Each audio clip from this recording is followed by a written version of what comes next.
Magandang hapon mga bossing. Yan, sasagutin natin yung pinost natin na Dama Puzzle, no? Nabuo lang ito doon sa galing sa puzzle din ng Kalaw. Okay. Nasa gitna, sumingit eh. Okay. So, nauwi sa puzzle. Ang tanong ay anong sulong ng pula para talunin ng itim?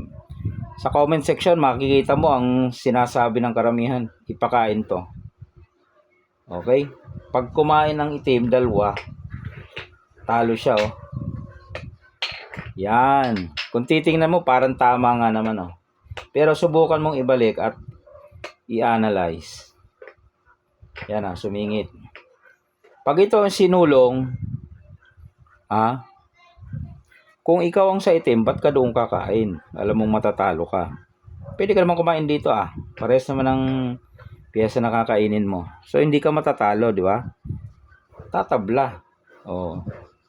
Ay, ang usapan, talunin, hindi makatabla. Oh. So, yung anong iyon, yung comment na yon mali. Di ba? Ito. Mali ang key move na ito. Kasi, hindi siya dito kakain. Dito siya kakain. May option eh. May pagpipilian eh. Ba't ka naman sa matatalo, ano? Okay, balik natin. So, ano ang sulong, ang tamang sulong ng pula para talunin ng itim? Dito. Pabayaan mo ng kainin yan, okay? Pagkatapos, punta ka doon sa gilid. Aalisin yan. Kakainin yan eh. O, di padama mo to. Malamang isusulong yan ito. Kasi kung ito, ayan o, mabilis nang dadama. 1, 2 step. O, dito siya. Doon ka naman. Okay? Saan siya? Dito. Pwede naman. Pwede siya dito. Pag dito, pwede rin naman. Dadama ka lang eh. Pag ilag, dito ka lang. O, di ba?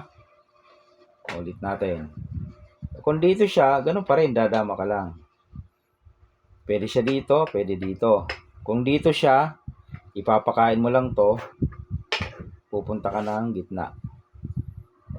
Saan pa siya susulong? Di ba? Okay? So, balik natin. Nandyan, no? Sumulong dito, dito tayo. Dito siya, nagpadama tayo. Kanina dito siya. Paano naman kung dyan? Okay. Dyan siya. Dito ka. Oh. Paano kung sumingit? Pakain mo lang yung dama mo. Kain. O, wala na. Naubos. Di ba? Okay. Balik natin. Yan. Sulong siya dito. Dito ka. Dito siya. Dama ka. Dito siya. Dito ka. Okay. Paano kung pinakain? Kainin mo.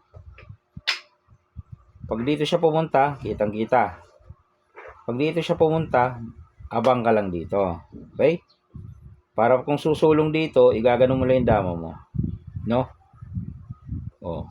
Mamimili, isang dadama. Pag dito dumama, yun. May nakaabang, di ba? Kung dito naman dadama, sasagad mo lang. O. Talo na. Di ba mga bossing? Yun lang solusyon eh. O. Balikan natin. Baka mayroon pang nakikitang ano. Yan. Sumulong dito, dito tayo. Sumulong dito, dito tayo. Sumulong dyan, dito tayo. Sumulong dito. O yan. O, hindi naman nagpakain. Dito naman. O, dito tayo. Paano kung dito siya?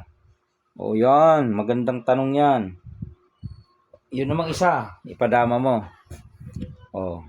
Kung ano siya, kung susulong dito, dadama ka lang dun eh.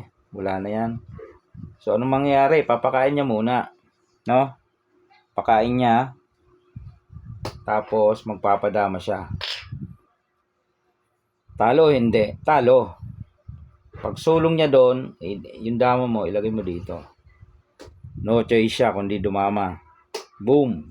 Di dama mo na rin. Yan. Ganyan yung pagtalo niyan mga boss. Okay? Oh. Yun ang pinaka-best move doon. No? Kung sumingit, pabayaan mo.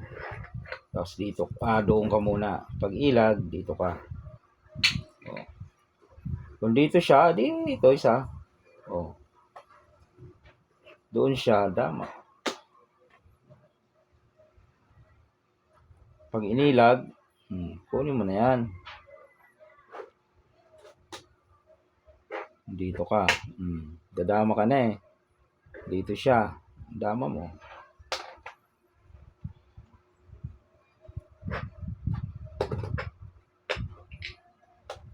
Okay, yun lang mga bossing, no? Yun lang ang ating solusyon doon. Sisiw lang daw, sabi. Sisiw, napakadali. Very easy daw. Yun. Saan ka naman nakakita noon? Kala nila madali ang dama, ano? Pero hindi nila naisip na pag pinakain mo yon ay dito kakain. Di ba? Nakikita ng mata pero hindi.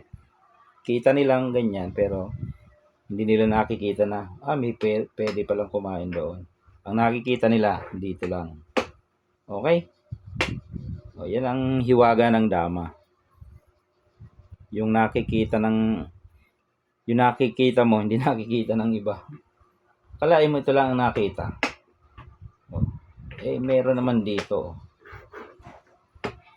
Okay, yun lang mga bossing at mahaba na tayo.